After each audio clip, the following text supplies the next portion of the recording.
Hey guys, welcome back to another tutorial video. So in today's video, I'll show you how to transfer Okta Verify to a new phone.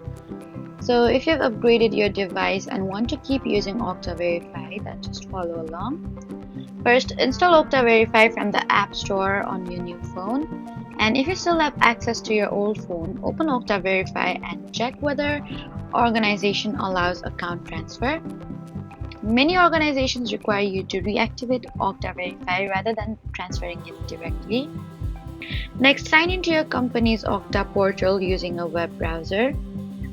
Then go to your account settings or security methods and select the option to set up or re-enroll Okta Verify. A new QR code will usually appear. Then on your new phone, open Okta Verify, tap Add Account and scan the QR code. After the account has been activated successfully, test a login to make sure everything is working.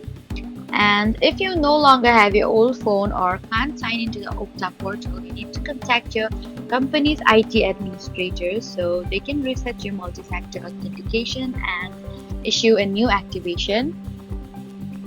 So that was how to transfer Okta Verify to a new phone.